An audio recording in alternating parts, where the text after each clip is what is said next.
I don't know if this is widely reported yet, but the race for president was decided by 25 votes.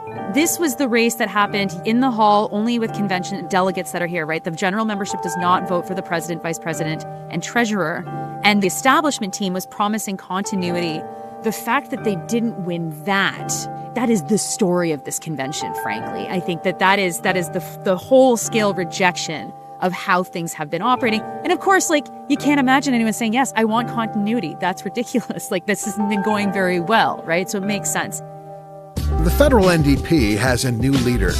Avi Lewis, filmmaker, activist, former journalist, and member of one of Canada's most storied political families, won a decisive victory at the party's national convention in Winnipeg, picking up nearly 56% of the vote. Lewis's victory marks a historic change in direction for Canada's Social Democratic Party.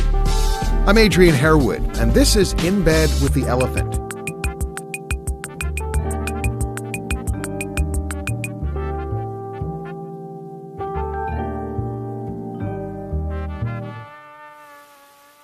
Avi Lewis is taking the reins of a new Democratic Party that hit rock bottom in the last federal election.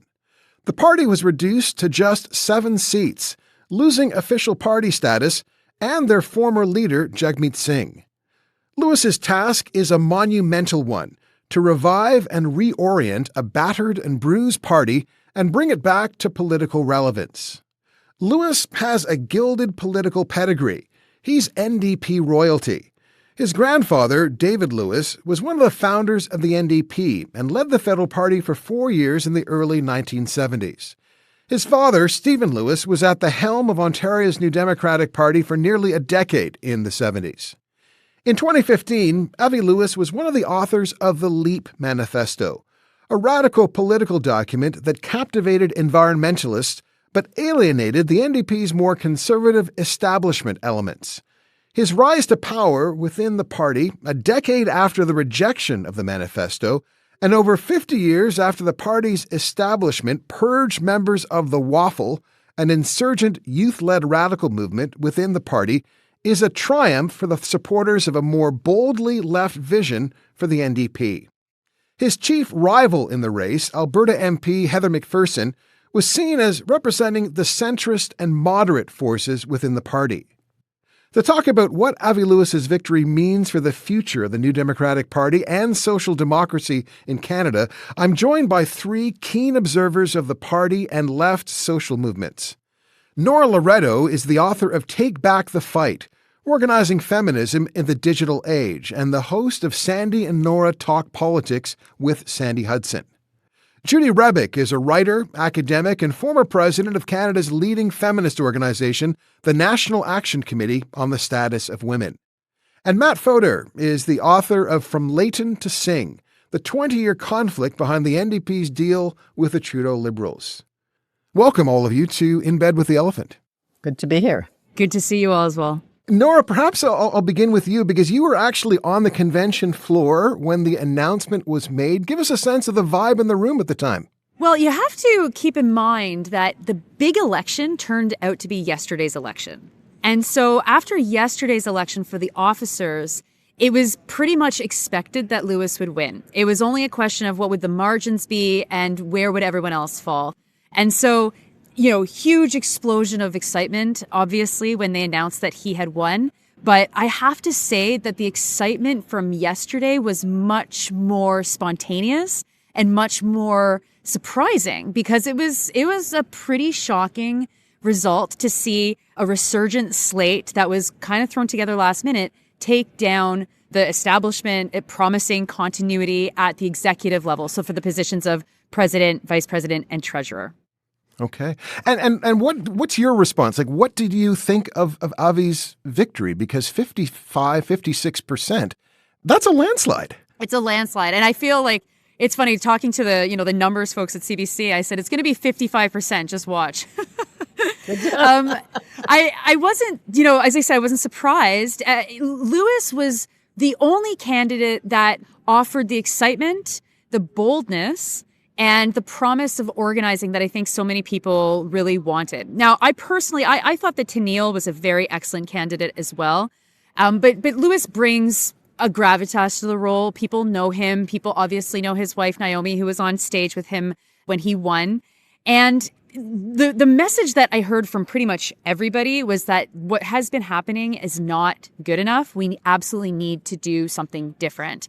And Lewis is breaking with that tradition, and there's excitement. I mean, people are really, really, really, really excited. Judy, you were a supporter of Avi Lewis's. What your reaction to his winning the leadership of the federal NDP? I cried, actually, because, I've been fighting this fight for 40 years. If you look at Avi's platform, it's very similar to what we fought for in the New Politics Initiative at the beginning of this century. And since the waffle, the left has been defeated. Every effort that was made to transform the party in this way, in the way that Avi's talking about, has been defeated. And I just saw a post from Gordon Laxer, who was a key leader of the waffle and who must be by now close to 90 years old. And he said, "Waffle movement reborn. Avi Lewis's win as leader of the federal NDP is what the waffle movement for an independent socialist Canada fought for 2 generations ago. A socialist opposition or left opposition has won the leadership of the NDP and has revitalized it at the base, or has begun to do that. But, as Avi said himself, now the hard part starts." Nora, you've expressed some skepticism about Avi Lewis and his potential. You're not convinced that he necessarily understands how to organize the people in a way that will really build movement in the country. Well, okay, first of all, someone has to be a critic, because otherwise, what the hell, it's all cheerleading, and that's no good for anybody, right? And I think that, we have to be sober about the numbers. This was not a campaign that brought tens of thousands of new people into the NDP, and only 13% of Canadians know who Avi Lewis is with his name recognition, right? Now, only 9% know Heather McPherson, and she's in the House of Commons. So, we're maybe dancing on, some seriously not good margins right now. The campaign that he ran was a classic campaign of organizing. When I say classic, I mean, I'm not insulting them. It's paint by numbers. You do this, you do this, you do this, you do it properly, and you win, right? Moving now, though, to managing a federal party is completely different. It's completely different. And this is not someone that has been forged by fire in the way that a Rob Ashton has, where you have all these competing problems. You're trying to fight for your members. You got the pressure of the boss on your neck. Heather McPherson has the pressure of the Zionism, trying to stop her from being an anti-Zionist within the House of Commons. And so the real question will be, who is he hiring? How is he moving forward? And then how do you mobilize your base to spread themselves out within Canadian society? Yeah. There's no question he can organize New Democrats, but you have to be able to organize Canadians if you're going to build the kind of power that he absolutely needs to build. Matt, your reaction to Avi Lewis's victory? It's really unprecedented, really, that the left has finally taken power after several battles to take control of the party and move it to a more socialist, leftist, radical direction. Partly, it's a reflection to a rather dire situation where social democracy in Canada has, suffered an enormous defeat in the last election. And of course, this is happening with social democracy all over the place. The mainstream social democrats all over the world have really, suffered, lost a lot of their base, losing it, some of it to the populist right, some of it to more radical parties.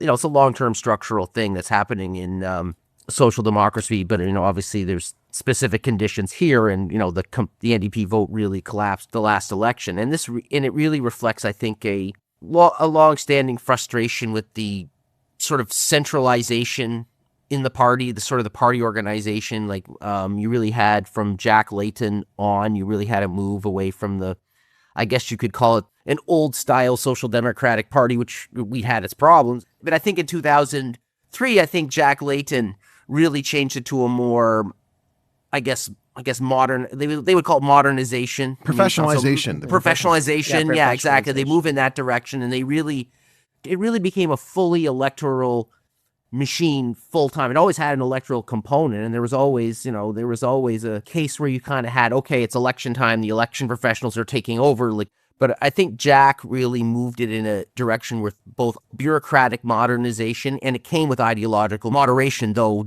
he wouldn't admit that, and a lot of his supporters wouldn't be kind of hesitant to believe that because they like Jack. Jack, of course, had an extraordinary election in 2011, but though partly because of his own charisma and also partly just because of, good political conditions and luck.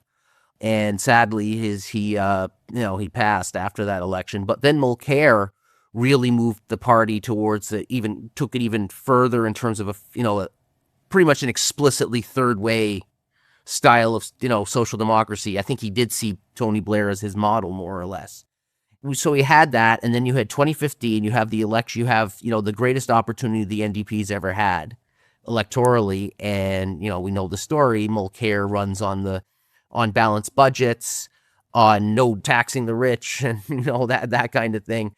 And the Liberal Party, which is just attuned to things, was able to out-hustle him on the left. And now, and then with Singh, I think there was a bit of a correction from the Layton Mulcair a bit. In terms of the positioning, it was a little more, I guess, at least a bit to the left of the Liberals, but at the same time, it remained very organizationally undemocratic and top-down, and it became a hollow shell of a organization, largely became an advertising agency. And now I think people are just fed up with the centralization, the modernization, and just what's going on out there. Like, what's going on out there? We're seeing, the climate crisis has dropped off the agenda. It's the great existential issue of our time. We're seeing, obviously we're militarization, and just the cost of living, which we need a left perspective, which would benefit, or the country certainly benefit from a left perspective on that, because the Conservatives, they can have some populist attacks on affordability. They don't really diagnose the problem. They kind of say, oh, it's the Liberal Party, the liberal media, I guess the liberal friendly businesses, but they can't really take on, market values or the corporate structure. So I think the NDP's really offered in a good place right now. And obviously a very good communicator to get the message out. And Nora, what does Avi Lewis stand for? What are his kind of main policies? Well, I think the thing about his policies is I want to be, they are not socialist. We have to be clear. He's not calling for socialism. And a lot of the policies are things that the party does already support. Like electrified buses is not a radical call. That's like in Europe, like a conservative call, right? What his power is to translate this into something that average people can care about. Because he has been talking about the housing crisis and the financialization that is destroying all of us, and public groceries and things that are not radical objectively, but are radical in the sense of we have a banker as a prime minister and it couldn't be further away from where he's at.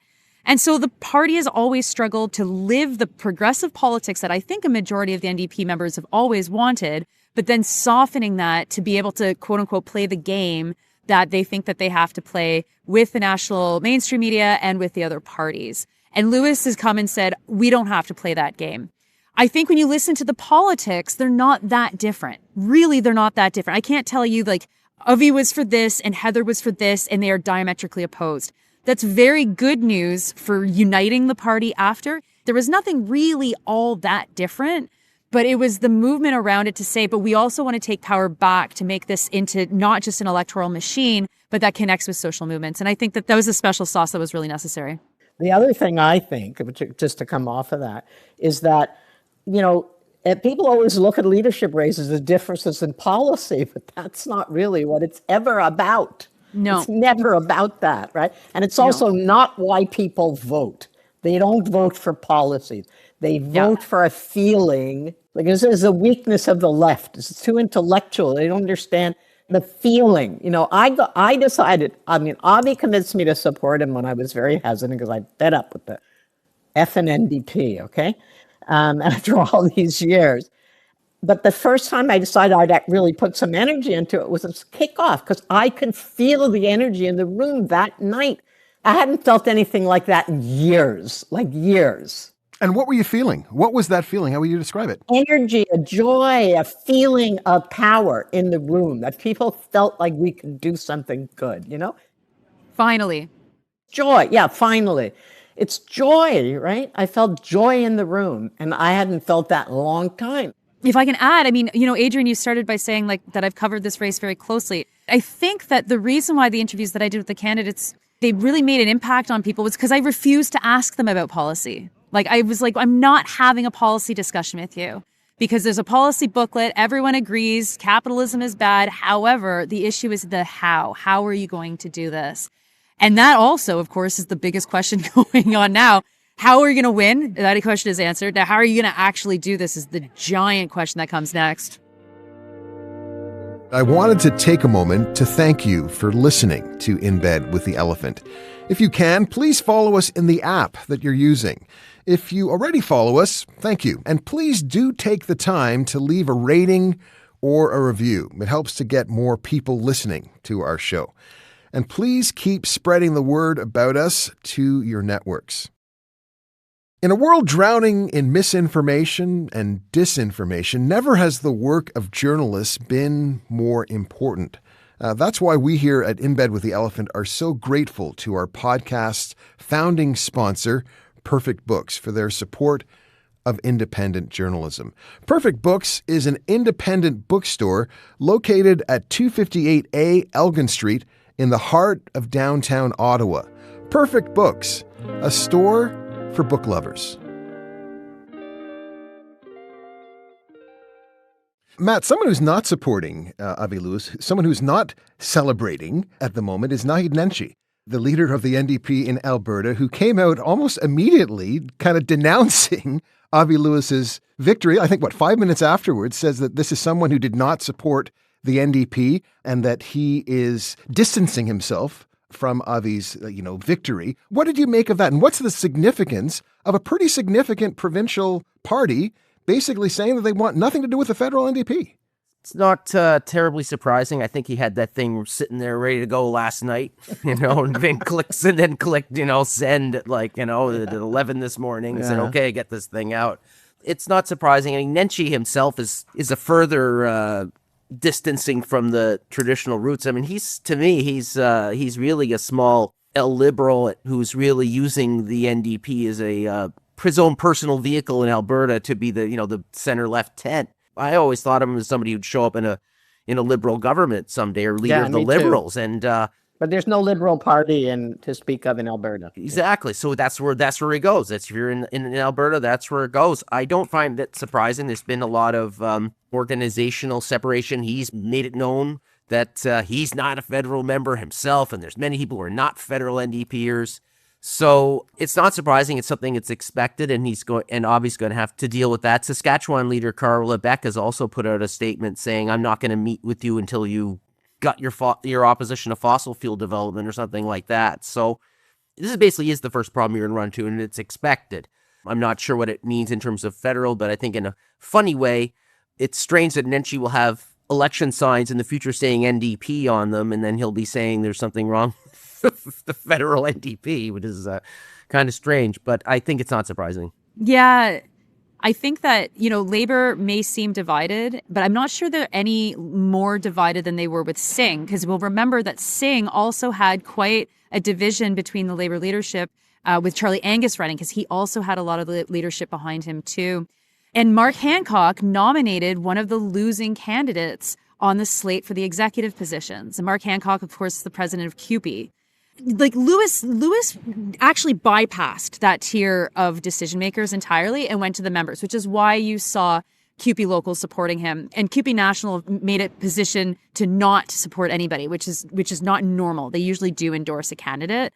And so here we have Rob Ashton with 4,000 votes. And I think it really exposes how out of touch the Labour leadership is with the members, given how much he lost by. And so I think that that's something to think about. I don't know if this is widely reported yet, but the race for president was decided by 25 votes. Really? Wow. No, that hasn't been reported. So this was the race that happened yesterday in the hall, only with convention delegates that are here, right? The general membership does not vote for the president, vice president, and treasurer. And the establishment team was promising continuity. And it was very fascinating because the room was very divided. People were cheering. It was hard to tell who was getting more cheers. And I think that the fact that they didn't win that is the story of this convention, frankly. I think that is the whole scale rejection of how things have been operating. And of course, like, you can't imagine anyone saying, yes, I want continuity. That's ridiculous. Like, this hasn't been going very well, right? So it makes sense. On the question of the provincial leadership, Wab Kinew was in every photo shoot, every photo op today. He was in my live stream. If you watch my live stream, it was Wab Kinew's face was the only other face in it that you could see. Now, here's a guy whose politics are much closer to Nenshi and Carla Beck than they are to Avi Lewis's. And he's smart to know that if he has a left-wing foil, he'll go further as the provincial leader of the NDP than if he's going to start saying, I hate this guy, go to hell, go change your policies. And so I think what we're going to have to watch is Wab Kinew, I think, is the really good example of the opposition to Lewis's policies, but still operating with a united NDP. He had nothing bad to say about Lewis. He said he was excited to watch how it was going to play out at the provincial level. And it could not be more different than how Beck and Nenshi responded. And I think that it's because he's a better politician, frankly. And the proof is in the pudding. He's a premier and they aren't. Judy, maybe I can ask you this question. Yeah. What is the NDP for? What is the NDP for? Yeah. Why does it exist? Why does it exist to you? Why it exists. What is it for? It exists to represent the working class in the electoral arena. That's why it was formed.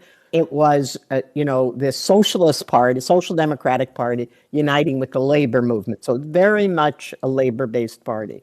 But in general, the way it has existed is to be the third party, because it has never, at a federal level, come anywhere close to power. It's always been the party that brings ideas to the table, like Medicare. Judy, I asked that question about what the NDP is for, because Wab Kinew says that the NDP needs to win. Right? We heard a lot of folks saying that the party needs to win. Is this a party that should be chasing power, or is this a party that should be about social transformation? And does that mean, therefore, that maybe you don't chase power? The only way that they can chase power is by building power. They can't win in this system. They have to change the system. So that means they have to be the legislative wing of a broad cross-movement coalition or movement that's going to change the society. What does that look like? We have to overthrow neoliberal capitalism. We have to. And it has to, what that's going to look like, I don't have an answer to that. But I know that capitalism is eating itself alive, and maybe it's going to blow us all up, and certainly is going to destroy the earth if we don't stop it. And in order to stop it, we have to create movements, which means we have to create alternative, because otherwise people just feel despair.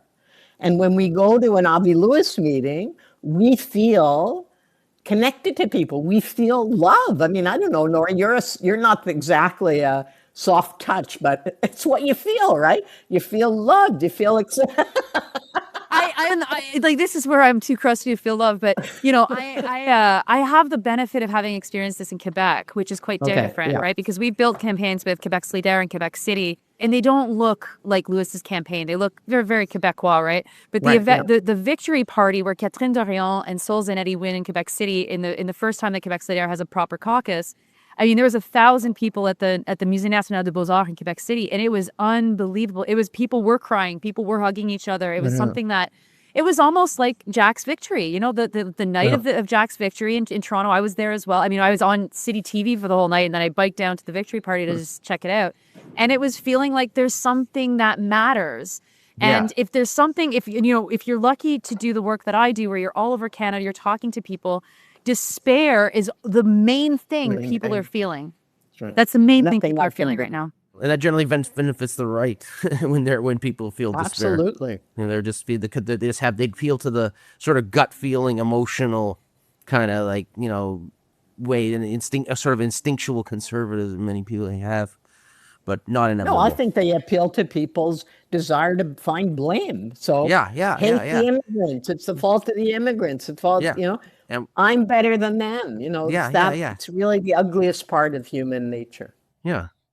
Judy, I had one more question for you, because your longtime criticism of the NDP is that it's tended to sideline social movements. You feel as if that's been a huge problem. How does Avi Lewis change that? What does he need to do to ensure that grassroots movements are integral to the future of the NDP?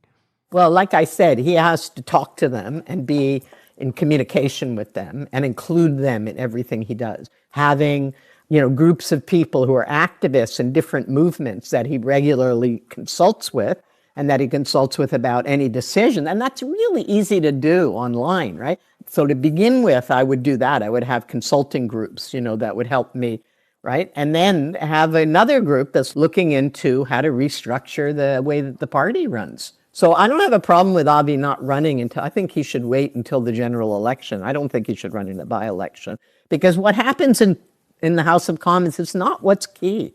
And the people they have there are good for now to be in the House of Commons. They're all good at what they do. He doesn't need to do that. It's a waste of his time, in my view. Yeah, I think he's got to be out in the world doing, and then they have to build their plan for the next election and for how to create a party that isn't so bureaucratized and top down. Matt, final thoughts to you, and then Nora.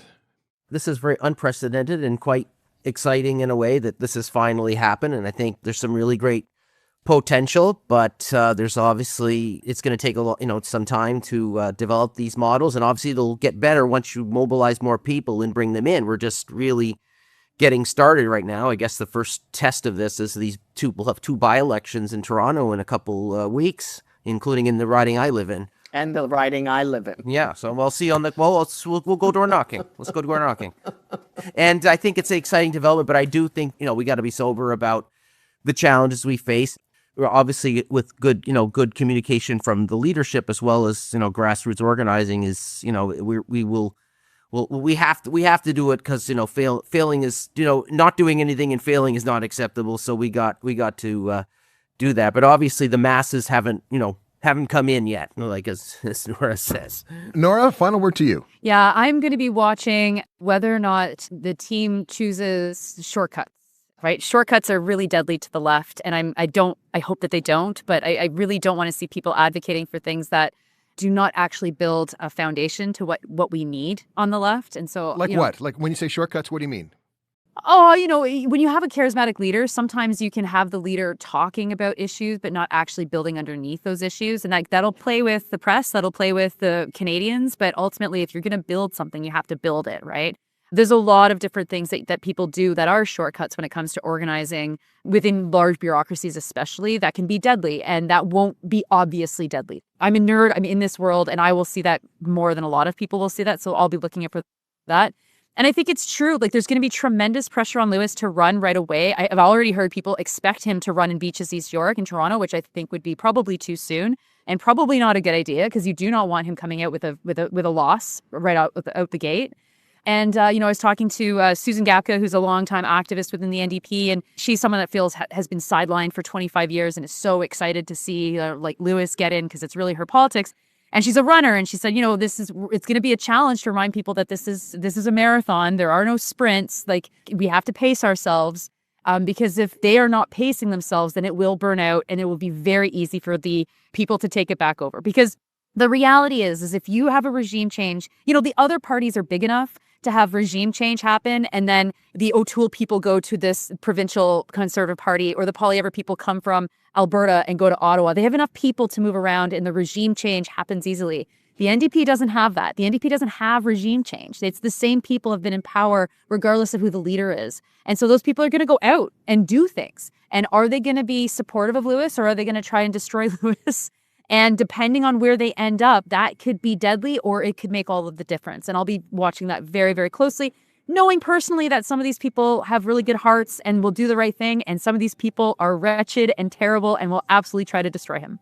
Well, you three are not wretched. You're not terrible. It's been a delight having you on for the last 45 minutes. Thanks so much. Really appreciate it. Nora, Matt, and Judy. Yeah, it was a good discussion. Okay, thank you. Thank you. You've been listening to In Bed with the Elephant, a production of Ricochet Media. Let us know what you think about our show by leaving a review on Apple Podcasts. You can follow the podcast on Apple, Spotify, Amazon, iHeartRadio, YouTube, or wherever you find your podcasts. The producer, editor, and sound engineer of In Bed with the Elephant is Dave Sarazin. Executive producers, Ethan Cox and Andrea Houston.